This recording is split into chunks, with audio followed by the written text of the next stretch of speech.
کو پتہ ہے سورہ حج میں توحید کا بہت زیادہ بیان ہے. شروع میں قیامت کی ہولناکیوں کا تذکرہ تھا، پھر مشرکین نے جو نبی صلی اللہ علیہ وسلم کو حرم کی زیارت سے روکا اس کا تذکرہ تھا کہ اور بیت اللہ کی عظمت بیان کی. بیت اللہ کی عظمت کے ساتھ پھر حج کے کچھ احکام بیان کیے کہ بیت اللہ ایسی جگہ ہے جو ابراہیم علیہ السلام نے آباد کیا اور لوگوں میں حج کے لیے اعلان کیا. پھر اس کے بعد اللہ نے اپنی نعمتوں اور قدرتوں کو ذکر کیا، جانور کے ذبح کرنے کے احکام، جانور کے ذبح کرنے پر جو اشکالات تھے ان کے جوابات دیے. اور پھر اس سے پہلے والے رکوع میں یہ بتایا کہ اتنے واضح دلائل جب ان کے سامنے پیش کیے جاتے ہیں تو سننے کے بجائے ان کے چہروں پہ نفرت کے آثار ظاہر ہوتے ہیں. کیوں؟ ان کو اپنے بتوں سے محبت ہے، یہ طاغوت کو چھوڑ کر رحمان کی طرف آنا نہیں چاہتے. تو اب اللہ تعالیٰ اس رکوع کے آخر میں مشرکین کو ایک دلیل پیش کر رہے ہیں کہ تم جو اپنے بتوں کی، اپنے بھگوانوں کی محبت میں پاگل ہو گئے ہو اور خدا کی آگ کو تم نے برداشت کرنے کا سوچ لیا ہے کہ اللہ یعنی جہنم میں جانے کا تم نے سوچ لیا ہے، اور اس وجہ سے تم قرآن سننا بھی گوارا نہیں کرتے. تو ہم تمہیں ایک مثال دیتے ہیں. تمہیں قرآن سمجھ میں نہیں آتا، تمہیں پیغمبر کی بات سمجھ میں نہیں آتی، ایک مثال تو سمجھ میں آتی ہے نا کہ تم جن بتوں کے سامنے صبح و شام جھکتے ہو خدا کو چھوڑ کر، خدائی حکام کو فالو نہیں کر رہے، تو یہ تو مکھی بھی نہیں بنا سکتے. اور مکھی بنانا تو دور کی بات، تم جو ان پہ چڑھاوے چڑھاتے ہو، مٹھائیاں ان کے سامنے رکھتے ہو، مکھی اگر اس مٹھائی میں سے کچھ لے کے اڑ جائے تو یہ چھڑا نہیں سکتے اس سے. تو ایسے لچر لوگوں کی تم کیوں عبادت کر رہے ہو؟ تو اس کو بڑی بہترین مثال سے اللہ نے اس آیت میں بیان کیا. یا ایھا الناس، اے لوگو، ضرب مثل، ایک مثال بیان کی جاتی ہے، فاستمعوا لہ، اس مثال کو غور سے سنو. یہ بھی بلاغت ہے، اللہ تعالیٰ ڈائریکٹ مثال بیان کر دیتے، اور بظاہر کوئی بہت عجیب مثال بھی نہیں ہے. مکھی کی مثال دی ہے کہ مکھی بھی نہیں بنا سکتے، لیکن اس لحاظ سے عجیب ہے کہ واضح مثال ہونے کے باوجود تمہاری توجہ اس کی طرف نہیں جاتی. یہی ایک مثال دودھ کا دودھ اور پانی کا پانی کرنے کے لیے تیار ہے. پھر بھی آپ دیکھ لیں ہندو کیسے بتوں کے سامنے جھکے ہوئے ہیں اور لوگ کیسے پتھروں کے سامنے عبادت کرتے ہیں. آج بھی دنیا کا ایک بہت بڑا طبقہ ہے. میں تھائی لینڈ گیا تو وہاں ایک ہوٹل میں ایک مجسمہ دیکھا جو یوں کر رہا ہے نا، ایسے بلی کا مجسمہ تھا اور اس طرح سے اس نے اشارہ کیا ہوا تھا. تو میں نے بہت ساری جگہوں پہ یہ مجسمہ دیکھا تو میں نے کہا یہ کیا ہے؟ انہوں نے کہا کہ یہ ان کا خیال ہے کہ جب ہم یہ مجسمہ لگاتے ہیں اور وہ یوں کر کے اشارہ کر رہا ہے نا، تو یہ اس سے یہ نیک شگون لیتے ہیں کہ اس ہوٹل میں کسٹمر بہت آئیں گے. یعنی یہ بت جو ہے نا، یہ گویا لوگوں کو بلا رہا ہے تو اس کا لوگوں پہ اثر پڑے گا اور لوگ آئیں گے. انہوں نے کہا واہ، کیسی توہم پرستی ہے. اپنے کاروبار کو چمکانے کے لیے کس طرح کی فضول حرکتیں لوگ کر رہے ہوتے ہیں، توہم پرستی ہے. تو اللہ کہتے ہیں کہ تم ایک بغیر دلیل کے ان کو تم نے خدا بنا لیا، اور جس کے خدا ہونے کے بے شمار دلائل ہیں اس کو تم نے چھوڑ دیا. یا ایھا الناس ضرب مثل، اے لوگو ایک مثال بیان کی جاتی ہے، فاستمعوا لہ، خوب غور سے سنو اس مثال کو.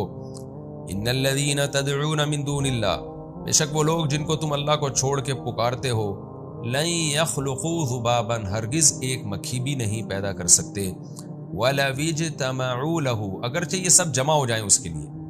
دنیا میں جتنے بھی بت ہیں، بھگوان ہیں، وہ سارے کے سارے گول میں اس کانفرنس کریں اور اس کے بعد سوچیں کہ بھائی ہم نے ایک مکھی بنانی ہے، تو وہ بھی نہیں بنا سکتے. وَإِن يَسْلُبْهُمُ الذُّبَابُ شَيْئًا، اور مکھی بنانا تو دور کی بات، مکھی ان کے سامنے سے کچھ چھین کے لے جائے. دیکھیں قرآن وہی مثال دے رہا ہے جو بتوں پہ 100% فٹ آتی ہے، کیونکہ یہ جو بتوں کے سامنے چڑھاوے رکھنا یہ آج کے دور کی بات نہیں ہے، یہ عربوں میں بھی تھا. بیت اللہ میں 360 بت رکھے ہوئے تھے تو وہاں بھی چڑھاوے چڑھائے کرتے تھے. اور ہندوؤں میں چونکہ گوشت کھانے کا رواج نہیں ہے تو وہ مٹھائیاں رکھتے ہیں. عربوں میں چونکہ گوشت کا رواج تھا تو وہ جانور بھیڑ چڑھا دیا کرتے تھے ان بتوں کے نام پہ. لیکن کچھ نہ کچھ کھانے پینے کی چیزیں رکھنے کا ہمیشہ سے بتوں کے سامنے رواج رہا ہے. اس لیے اللہ نے مثال دی، وَإِن يَسْلُبْهُمُ الذُّبَابُ شَيْئًا، مکھی اگر ان سے کوئی چیز لے لے، لَا يَسْتَنْقِذُوهُ مِنْهُ، یہ قیامت تک اس کی طرف دیکھتے ہی رہیں گے، یہ اس سے کچھ اٹھا نہیں سکتے، چھڑا نہیں سکتے. ضعف الطالب، تو جو ان بتوں کی عبادت کرنے والا وہ بھی کمزور، وہ کمزور ہے تبھی تو ان کے پاس جا رہا ہے نا، کہ وہ خود اپنے کام نمٹا نہیں سکتا، وہ بھی کمزور ہے. اور کمال کی بات ہے جس کے پاس جا رہا ہے والمطلوب، جس کو طلب کر رہا ہے، جس بھگوان کی، جس معبود کی عبادت کر کے اس کی رضا طلب کر رہا ہے، وہ مطلوب بھی اور وہ مقصود بھی کمزور ہے. دونوں ہی ایک جیسے لچر ہے. ہونا تو یہ چاہیے کمزور طاقتور کے پاس جائے. طاقتور تو کسی کے پاس جانے کی ضرورت نہیں ہے، دونوں کمزور ہوں تو یہ کتنی بڑی حماقت اور کتنی بڑی بے وقوفی ہے۔ اور حقیقت یہ ہے کہ آج یہ بات 100% روحانی عاملوں پہ بھی صادق آتی ہے کہ یہ بھی نہ مکھی بنا سکتے ہیں، نہ مکھی سے کچھ چھڑا سکتے ہیں۔ تو یہ سنگ دل محبوب آپ کے قدموں میں کہاں سے لا سکتے ہیں؟ یہ آپ کے مسائل کہاں سے حل کر سکتے ہیں؟ یہ اپنے مسائل نہیں حل کر سکتے۔ تو لیکن لوگ ان کے پیچھے بھی اسی طرح پاگل ہوئے ہوئے ہیں جیسے مشرکین بتوں اور بھگوانوں کے پیچھے پاگل ہو جاتے ہیں۔ تو آج ان کے چند شعبدے دیکھ کر دیکھیں، شعبدے جو ہے نا وہ بتوں کے بھی بہت ہوتے ہیں۔ آپ ہندوستان میں ہندوؤں کے مندروں میں جائیں تو آپ کو ایسے عجیب عجیب شعبدے نظر آئیں گے، آپ کو وہ وہاں کے پنڈت بیوقوف بنائیں گے، دیکھو یہ بھگوان کر رہا ہے، تو وہ نظر کے دھوکے ہوتے ہیں۔ تو اسی طرح کے چند شعبدے ہم عاملوں کے دیکھ لیتے ہیں، 2-4 وہ شعبدے دکھاتے ہیں، ہم اس سے متاثر ہونے لگتے ہیں کہ یار یہ تو اس نے بتا دیا میری جیب میں کیا رکھا ہوا ہے، اس نے بتا دیا میں نے کون سی گھڑی پہنی ہوئی ہے۔ بھئی یہ مسمرزم ہے، شعبدے ہیں، دماغ کو کیپچر کر لینا ہے، یہ چند کام یہ چیزیں سیکھ کے کی جا سکتی ہیں، لیکن یہ وقتی ہوتی ہیں، اس سے اس کا کوئی تعلق نہیں ہے کہ وہ آپ کا کام بنا دے گا یا آپ کو کچھ ایسی چیزیں بتا دے گا جس سے آپ کی بگڑی بن جائے گی۔ کیوں؟ اس کی اپنے مسائل وہ حل نہیں کر پاتا، تو وہ نہ مکھی سے کچھ چھڑا سکتا ہے یہ روحانی عامل، نہ یہ اپنے مسائل حل کر سکتا ہے۔ ان کی اپنی بیویوں سے جھگڑے چل رہے ہوتے ہیں، یا آپ کی بیویوں کو ایسے تعویذ دیں گے کہ وہ آپ سے محبت کرنا شروع کر دیں، تو یہ تو خود فساد پھیلانے کا ذریعہ بنتے ہیں سوسائٹی میں۔ تو وہی ہے توہم پرستی، ایک ایسی چیز ہے جس کا دنیا میں کوئی حل نہیں ہے۔ تو ہم اس کی آخر میں ایک اہم بات کر کے بس میں آگے چلتا ہوں کہ ہم ان عاملوں کی یا ان بتوں کی چند شعبدے بازیوں کو تو دیکھ رہے ہوتے ہیں، لیکن ایک بہت بڑی دلیل ہماری نظر سے اوجھل ہو رہی ہوتی ہے کہ اگر یہ کچھ کرنے کے قابل ہوتے تو یہ کچھ کیوں نہیں کر لیتے۔ یہی ہمیشہ دیکھنا چاہیے۔ ما قدر اللہ حق قدرہ، اللہ کہتے ہیں انہوں نے اللہ کی قدر نہیں کی جیسے کہ قدر کرنے کا حق ہے۔ قدر کرنے کا حق کا مطلب یہ ہے کہ تھوڑی بہت قدر تو اللہ کی مشرکین کیا کرتے تھے اور آج بھی کرتے ہیں، مانتے ہیں بھئی اللہ سے سب کچھ ہوتا ہے اور اصل تو اللہ ہی ہے۔ آج کا مشرک بھی یہی کہتا ہے، روحانی عامل بھی یہی کہتے ہیں کہ جی ہم تو نہیں کرتے، ہم تو ذریعہ بنتے ہیں، کرتا تو اللہ ہے۔ کچھ نہ کچھ قدر تو اللہ کی سبھی کرتے ہیں، لیکن اللہ کہتا ہے جیسے کرنی چاہیے ویسی نہیں کرتے۔ کیسی کرنی چاہیے کہ بھئی صرف اللہ ہی سے ہوتا ہے، اسباب سے ہٹ کے کام کرنے کی طاقت صرف اللہ کے پاس ہے۔ انسان جو کچھ کرتے ہیں وہ اسباب کے دائرے میں کرتے ہیں، سبب ہوگا تو کام ہوگا، سبب نہیں ہے تو کام نہیں ہوگا۔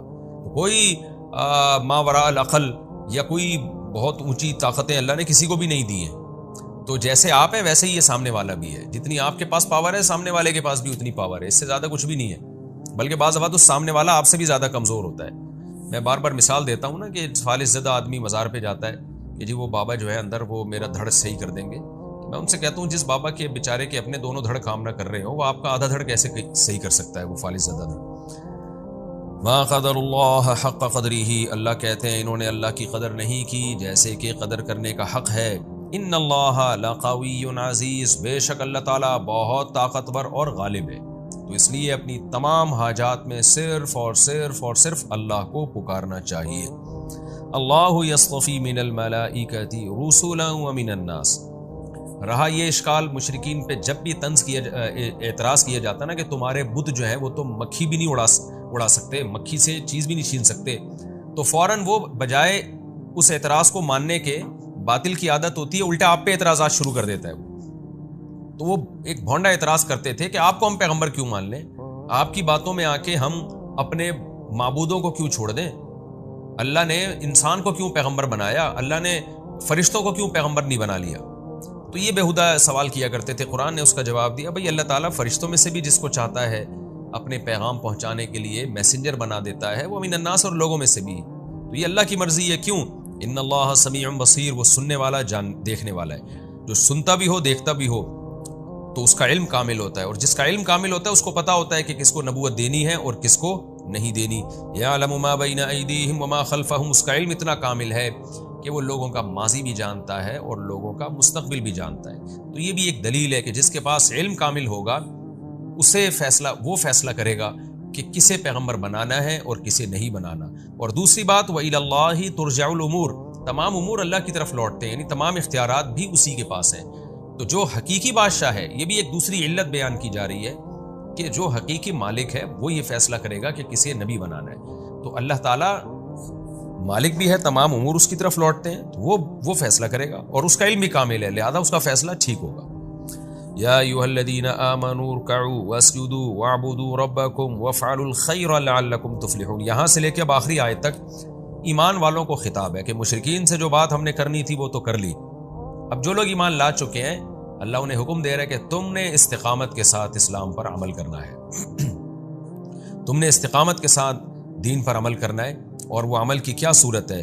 یا ایھا الذین آمنوا ارکعوا، اے لوگوں جو ایمان لائے ہو رکوع کرو، واسجدوا اور سجدہ کرو، واعبدوا ربکم اور اپنے رب کی عبادت کرتے رہو. مشرکین کی باتوں میں مت آؤ. وافعلوا الخیر اور اچھے کام کرتے رہو، نیکی کے کام کرتے رہو صرف خدا کو خوش کرنے کے لیے، تو تمہیں اس کا قیامت کے دن اجر ملے گا. وہ اجر کے نتیجے میں کیا ہوگا؟ لعلکم تفلحون، شاید کہ تم کامیاب ہو جاؤ. میں بار بار بتا چکا ہوں کہ اللہ کا شاید ہمارا والا شاید نہیں ہوتا. اللہ کا شاید کا مطلب ہوتا ہے یقیناً تم کامیاب ہو جاؤ گے. یہاں امام شافعی رحمہ اللہ تعالیٰ کے نزدیک سجدہ کرنا واجب ہے. وہ اس آیت سے استدلال کرتے ہیں ارکعوا واسجدوا، اور روایات بھی ہیں کچھ اس بارے میں، تو سجدہ کرو. جبکہ امام ابو حنیفہ رحمہ اللہ تعالیٰ کے نزدیک یہ جو آیت ہے ارکعوا واسجدوا یہ نماز سے کنایہ ہے، یعنی اس میں سجدے کا حکم نہیں ہے بلکہ نماز کا حکم ہے. تو نماز کے دو اہم ارکان ہیں رکوع اور سجدہ، تو رکوع اور سجدے کو ہائی لائٹ کیا، مراد اس سے کیا ہے؟ نماز قائم کرو.